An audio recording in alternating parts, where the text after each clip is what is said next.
Hey, it's Dan. Later this week, on Saturday, July 16th, America is getting a new phone number. It's a hotline for mental health emergencies that anyone, anywhere can dial with just 3 digits, 988. We've been reporting on the challenges and opportunities of rolling out this new line all year in our special series, Answering the Call. This week, as we count down the days until 988 goes live, we're re-airing our earlier reporting, and then we'll cap off the week with a new episode. So today, Answering the Call, Part 2.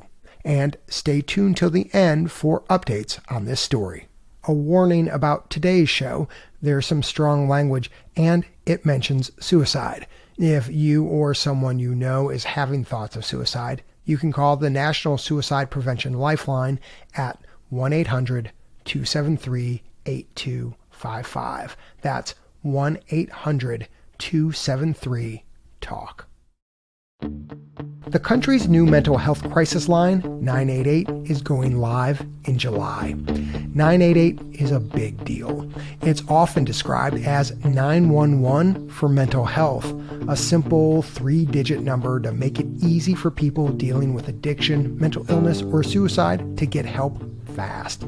But with just about 40 days before the launch, 988 call centers are facing an enormous problem. We need new people. We need them now. We'll need 50 additional staff. We're struggling to find people who are a great fit for this. To fulfill 988's promise, helping people in crisis, the folks actually answering the calls must be well-paid, well-trained, and well-supported. But first, they've got to be found. Today, Part 2 of our special series, Answering the Call, the mad dash to staff 988 and what the new line can learn from its cousin, 911. From the studio at the Leonard Davis Institute at the University of Pennsylvania, I'm Dan Gorenstein. This is Trade-Offs.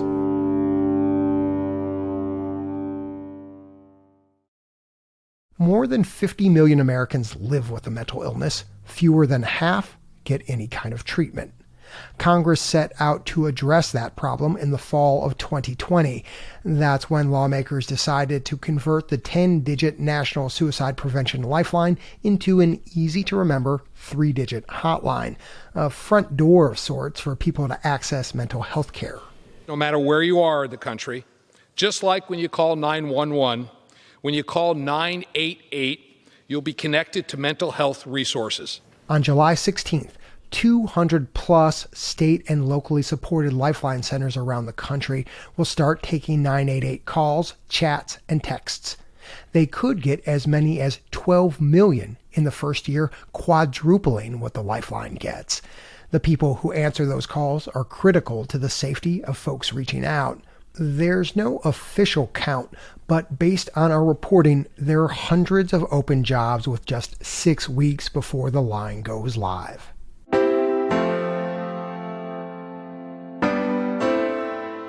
Will 988 call takers find themselves overworked, underpaid, and stressed out?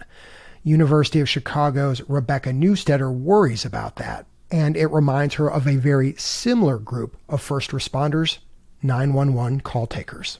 They're working lots of hours, many times forced overtime. It can be a very draining, very difficult job with not a lot of breaks, not a lot of support. Rebecca runs the Health Lab, a criminal justice and healthcare research group, and she studied 911 for a decade. She says 911 centers have long been understaffed, and during the pandemic, it's gotten worse. Hillsborough County is hiring 12 additional dispatchers. The city is actively trying to hire for 56 open dispatcher positions. The Broward Sheriff's Office says that this 911 dispatcher shortage is a problem in many parts of Indiana. The average 911 call taker makes about $47,000 a year. They spend 8 to 12 hours a day sitting at a desk listening to people describe shootings, suicides, and child abuse. 988 counselors' work and pay will look similar. Rebecca says there's a lot riding on the 988 workforce being treated as the professional first responders that they are. If we're not attending to the staff, ultimately that has huge detrimental impacts on communities. People won't call anymore. which could leave people in crisis with even fewer resources to seek help. Rebecca points to the 911 workforce as a cautionary tale for their 988 cousins. After 50 years, many in the first responder world still see taking 911 calls as glorified secretarial work. In fact, the Federal Bureau of Labor Statistics classifies the job in the same category as bank tellers and receptionists. Here's what it takes to do the job, though. Keeping your head in a crisis, managing up to 6 monitors of information, and moving from one emergency to the next. It's punishing, and it takes a toll. Just ask Rita Salazar. I just felt like something was wrong. Rita's handled 911 calls south of Seattle for more than 20 years now. I didn't want to do anything that I loved to do. She's 52, with long black hair and a soft spot for colorful necklaces. I don't know if I can help people anymore because I feel like I can't help myself. The call that broke Rita came a few days before Thanksgiving 2020. You just know that tone in their voice, even if they can't explain what they see. You just know that this is life-threatening. It was the middle of the day. Rita listened as a man described a chaotic scene. He said this one guy was chasing another, and he has a knife, and he is stabbed him repeatedly, and he's covered in blood. Rita alerted law enforcement, thanked the man for his information, and hung up. The veteran call taker was shaken enough by the call that she wanted to learn more, but what she learned just made things worse. A brother who killed his brother, who murdered his brother in broad daylight. The attacker was 22. The victim, his 11-year-old kid brother. This child was only a couple years younger than my grandson, and this happened about a mile away from where my daughter lived. Rita began to spiral. I was starting not to give a damn about anything, and it scared the shit out of me. Rita had taken hard calls in the past. It's part of the job. Before, she'd always managed to move on. You just deal with this shit, right? You don't let it get to you. You don't reach out for help because you're strong. You can do this. Just suck it up, buttercup. Get back on the phone. What's wrong with you? Rita wasn't sure what was wrong with her. Over the next several weeks, she had trouble sleeping and put on weight. Getting out of bed was hard. Going to work was even harder. Northern Illinois University psychology professor Michelle Lilly has spent the last decade studying the physical and psychological toll the job takes on people like Rita. My research has shown that 911 telecommunicators report PTSD symptoms that are consistent with, if not higher than, law enforcement officers. Let me say that one more time. 911 call takers have equal or even higher levels of PTSD than the police and firefighters who arrive on the scene. Michelle says nearly a quarter of the call takers suffer from PTSD symptoms like nightmares and distracting thoughts that make it hard for them to work and live. A similar percentage suffer from depression.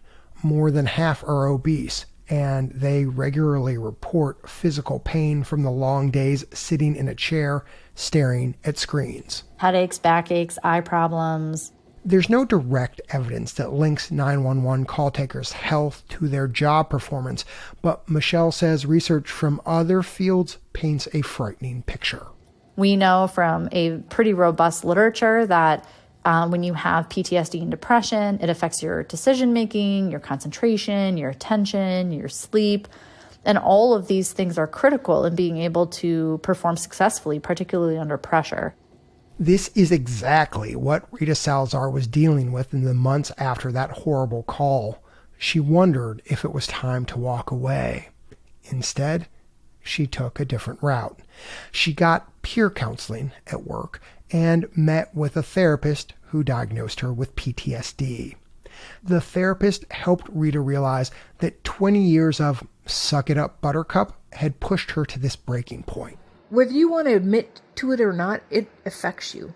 It's okay to ask for help. It's okay not to be able to handle some of this shit on your own. This is a lesson that 911 has to offer 988.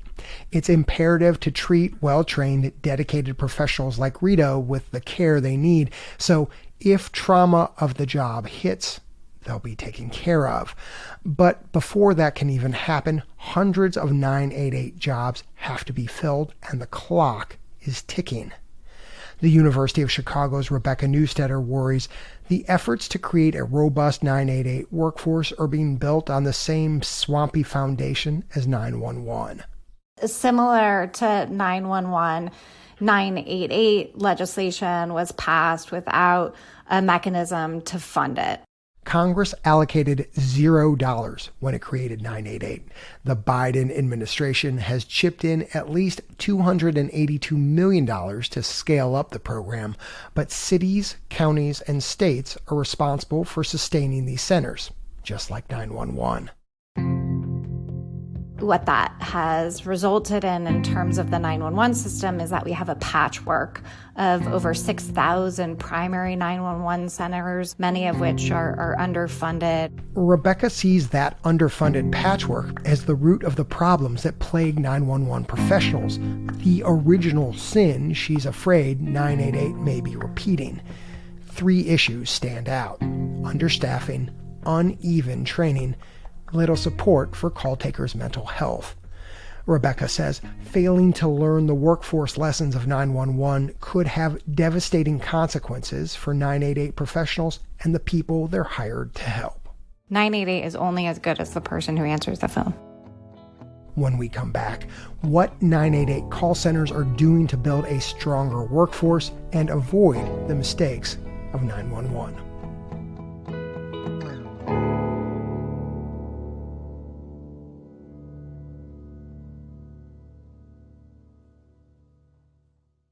Welcome back.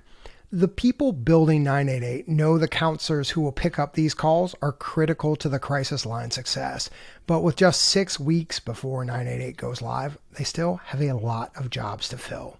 Joining me to talk about the push to create a strong 988 workforce is Trade-Off's producer, Ryan Levy. Ryan, so glad you're here. Thanks, Dan. So you've spent the last several months talking with people in the 988 world about their workforce. How are they feeling? They are stressed, Dan. I've talked with about a dozen people who either run or support 988 centers in some way, and hiring is the number one concern for pretty much all of them. Which makes perfect sense because people are going to start calling the line in about 40 days. Exactly. And when you don't have enough butts in seats, there's real-world fallout. Like, this is not a drill. There was a New York Times analysis from March that found about 1 in 6 of some 2 million calls to the suicide prevention lifeline in 2021 were abandoned. That means that people hung up before talking with someone. And experts believe that missed calls like these can be a matter of life and death. Now, you've been talking, Ryan, with all these 988 centers around the country about those 3 big issues Rebecca Neusteter from the University of Chicago brought up: hiring, training, and support. Let's take those one at a time. You said hiring is people's top concern, so let's start there. Yeah, people I talk to are trying just about anything to find people. It's like we need to have some kind of dating app except for, crisis work. Like swipe here if you want to work in the middle of the night and talk to people in need. We've got a job for you. Jennifer Battle is the director of Access at the Harris Center, the largest public mental health agency in Texas. She's run the suicide prevention lifeline there for nearly 2 decades, and she knows how tough this job is, Dan. She knows a lot of people want less stress, something 9 to 5. But she says she's never had to work this hard to find people. There's always been sort of this core pocket of people who are right for us. And now it feels like that pocket of people, I don't know where they're going. I don't know where they're working right now. But if you're listening to this podcast, please come work for me. Dan, right now, Jennifer is looking to hire 25 new people for 988. And to do that, she's taken some unprecedented steps. Like what? Well, first, her agency changed the educational requirements. So anyone with a bachelor's degree could work there, instead of them needing a degree in psychology, sociology, or social work. Now, that didn't do much. So then recently, Jennifer's agency hiked starting salaries from $42,000 to $51,000 a year. Some quick math on this. My dad, a former math teacher, would be proud. Tells me that's about a 20% bump. Has that helped? So Jennifer says it's too soon to know. Several other crisis lines also told me they're boosting salaries. But the thing a lot of them are hoping will do the most to bring in more applicants is allowing people to work these jobs from home. Maybe there's people that would love to do this, but they didn't know that this was available because they wouldn't have never looked at the Harris Center's website. Jennifer is only looking at people in Texas for now. But I talked with one center, Dan, that's hiring people in Virginia to answer 988 calls in Washington state. That is crazy. That is definitely the definition of casting a wide net. Going back to Jennifer, though, Ryan, does she think these changes are going to get her the 25 new people she needs by July? No, she doesn't. Crisis center folks like her have spent the last 18 months being creative, Dan, lobbying their bosses, state lawmakers, private donors for more money to fill these jobs, and they're still coming up short. It seems pretty clear to me that 988 is going to go live on July 16th with a lot of these roles still open. And that means that folks are going to call and there won't be enough people to help. But there is a plan. It's not like July the 17th, we're going to go from 30,000 calls to 90,000 calls, so that's also helpful to me. And on the days where I feel a little panicky about it, I keep reminding myself of that. Federal health officials know the call centers will be understaffed on day one. So they're holding off on a big 988 awareness campaign until next year, crossing their fingers that that'll be enough time to fill the jobs. Okay. Thanks for that, Ryan. So let's move on to this next issue that Rebecca Neusteter raised, trainings. Rebecca told us in 911 centers, at least, training is super varied. And I know from our first story, that's also true with 988. That's right, Dan. Vibrant Emotional Health, which is the nonprofit hired by the federal government to administer the National Suicide Prevention Line and 988, they've always let each center design their own trainings. Now, some states require specific trainings, but that just adds to this patchwork, right? And it raises questions for some about quality. And yet, the 988 centers I talked to were all really confident in their training. Why? I mean, it seems really hard to train people to handle calls about suicide, addiction, and severe mental illness. I think some skepticism is fair here, Dan. As we've said, the stakes of this can be high, literally life or death. But here's why they're confident.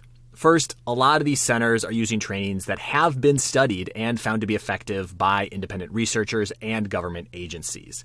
And second, there's additional peer-reviewed research showing that when people call the National Suicide Prevention Lifeline, they are less likely to die by suicide. So basically, I think what you're saying is that people look at those results and say, hey, if we're meeting our end goal, then whatever training we're doing must be working. Exactly. Now, that's not to say that everyone everywhere is satisfied with their training. I would say that it was my primary concern. Lata Menon is the CEO of First Choice Services, which will be West Virginia's only 988 center. And when Lata started in 2019, she saw big gaps in how the staff there were trained. She remembers chatting with a counselor the morning after they'd taken some calls overnight. This particular staff of ours said, I had to kind of help this woman understand that her problems weren't that big. There are other people who have much worse problems. Lata froze when she heard this because she instantly knew that this counselor could have hurt that caller. To Lata, this captured why her team needed more help. But until 988 came along, her annual budget ran less than $200,000, enough to cover 1 week of training. There's been so much attention because of this big 988 movement that has also created a lot of funding where there was very little funding before. Now, to be clear, Dan, overall, most of the 988 centers I spoke with say even with new money for 988, funding is still really tight. But for a small center like Lata's, a little goes a long way. And West Virginia lawmakers boosted her annual sustained budget to around $2 million. And how has this windfall helped her with training? Well, it's allowed her to more than triple her budget on this. New hires now go through 2 full weeks of training and a week of shadowing before they start answering calls on their own. And she's been able to hire a training director to oversee all of this and provide ongoing support for the call takers. It's been a game changer for us, honestly. This sounds like a real win for Lata, Ryan, but we still have the patchwork problem that Rebecca talked about with 911. Is there any move to standardize training, potentially saving some money so places like Lata's don't have to build from scratch? There is. Vibrant, again, that's the nonprofit that will manage 988. They're working on a mandatory curriculum for all 988 call takers, which will start rolling out this fall. And, Dan, this training question has had me thinking about something we talked about in our first episode in the series. This idea that 988 is simultaneously a huge opportunity and a massive challenge, right? Getting this workforce off the ground and prepared to handle what's coming is going to take a lot of work. But as we see in West Virginia and with this new national training plan, it's also pushing the 988 world to fill in some big gaps. So that's training. That leaves us with the third and final concern, supporting the mental health of call takers. And thinking back to Rita Salazar's story, this feels super important because if crisis centers fail to support people like Rita, then everyone suffers, the call taker and the people on the other end of the line, right? Yeah, that's a huge concern. I talked with Courtney Colwell. She's the 988 program manager at Volunteers of America, Western Washington.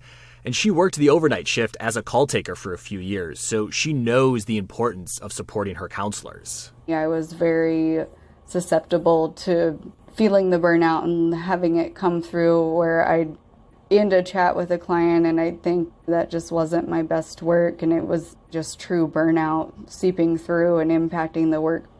So what's Courtney doing to help the people not get burned out like she did, Ryan? She's doing a lot of things, Dan. She's setting up fun virtual and in-person events, team building kind of stuff. She's added more managers to handle tough calls or jump in if someone needs a break. She's soliciting feedback from the frontline staff and involving them in policy decisions. And I heard similar things from other centers I talked to as well. But then Courtney said something that caught me a little off guard. Sharing uplifting and funny memes. It was probably our number one get through the day thing. Now, Courtney is clear. Memes are something that, help the staff take the edge off a little, right? Help them laugh a little. This is not some formal policy. I think it's just a way to be human together. You're not just a colleague to me. I care about you more than that, which, I don't know, sounds kind of silly, but we definitely see a lot of positive impact. Dan, a lot of 988 folks actually mentioned memes and goofy Slack channels. And who doesn't love a good meme, right? But 911 researcher Michelle Lilly says there's a danger to relying on them too much. And she's actually seen this approach bite some 911 centers. If you try to do those things in an environment where people are feeling like their fundamental needs are not being met, it actually just makes them angry. You're not listening to me and seeing the things that are most important to me and the ways in which I'm suffering, but instead you're bringing me treats and sending me funny memes. Michelle said the more concrete support steps Courtney is taking, like adding more supervisors, listening to her staff, she's seen those be really successful in 911 centers. Ryan, listening to you lay all this out sort of makes me feel like there's one big difference between 911 and 988 that's worth flagging. 911 is sort of operated under this suck it up buttercup mentality that Rita Salazar talked about for a long time. And only in the last few years are they really trying to focus on investing and protecting workers' mental health. But with 988, that seems sort of built in from day one. I think that's right. Rita and Michelle both talked about the huge shift they've seen in people's attitudes around this. When Michelle started presenting her research at 911 conferences a decade ago, she would literally have people corner her in the hallway and tell her that it was impossible for 911 call takers to get PTSD. If you go to a 911 conference now, there's often an entire section devoted to mental health and wellness, and more people talking about this very real problem. Now, Michelle says more 911 centers are offering mindfulness and resilience training for staff. They're investing in peer support programs, putting a therapist on retainer. And these are the kinds of things she says 988 centers should consider too. But hands down, Dan, my personal favorite mental health support was one that Rita told me about. So we have miniature horses that come in. I cannot tell you. You should see the look on people's faces when the horses come in. Horses? Are you serious? Not just horses, Dan. Miniature horses. And I know, some people might think this is silly, even ridiculous. But these horses really seem to do the trick for Rita. It's so amazing. I used to have a horse, and it makes me so fucking happy. And I'm like, oh, when are the horses coming? Everybody's face just lights up. You hear these little horses clip-clopping in there with their special shoes, you know? And then you're happy for the rest of the day. It's fucking awesome.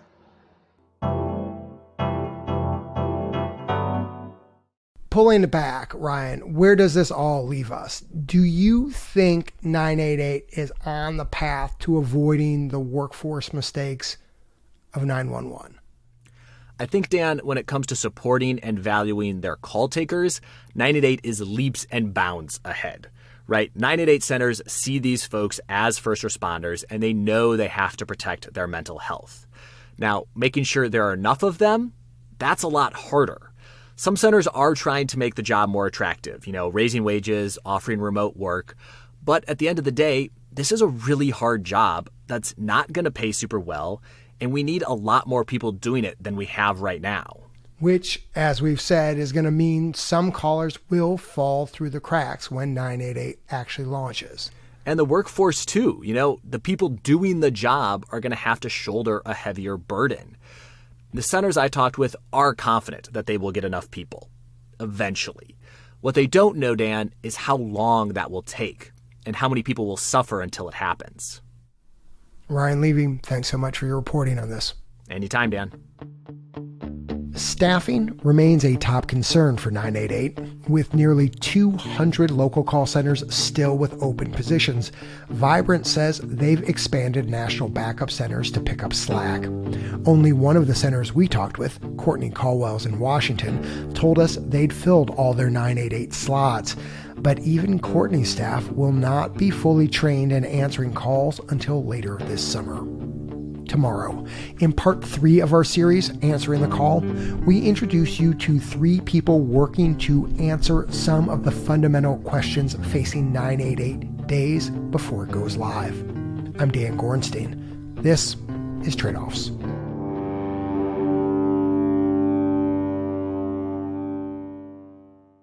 If you enjoyed today's episode of Trade-Offs, don't keep it to yourself. Tell someone else about it. Friend, colleague, family member.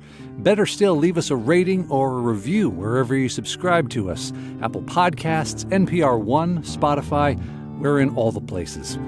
The Trade-Offs team is producers Ryan Levy and Andrea Perdomo, editor Kate Cahan, executive director Jessica Silverman, audience engagement lead Shannon Crane, senior health policy editor Sarah Thomas, sound designer Andrew Perella, executive editor Dan Gorenstein, and senior producer Leslie Walker. The Trade-Offs theme song was composed by Ty Sitterman, with additional music this episode from Blue Dot Sessions and Epidemic Sound.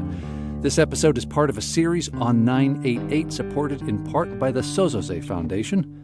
Special thanks this week to Stephen Perry, Shai Lewis, and John Draper.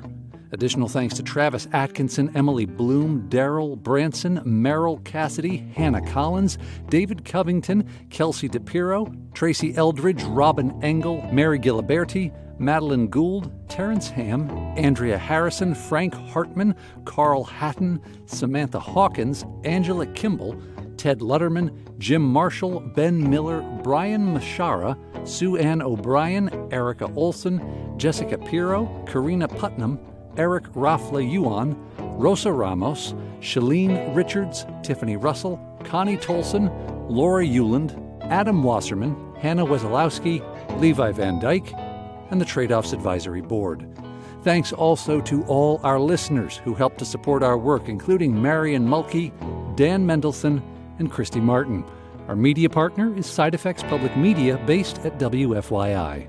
Trade-Offs is supported by the Robert Wood Johnson Foundation, Arnold Ventures, West Health, the SCAN Foundation, the Better Care Playbook, the Leonard Davis Institute of Health Economics at the University of Pennsylvania, the Sozoze Foundation, and the National Institute for Healthcare Management Foundation. The views expressed in this episode are those of the individuals and not those of Trade-Off staff, advisors, or funders.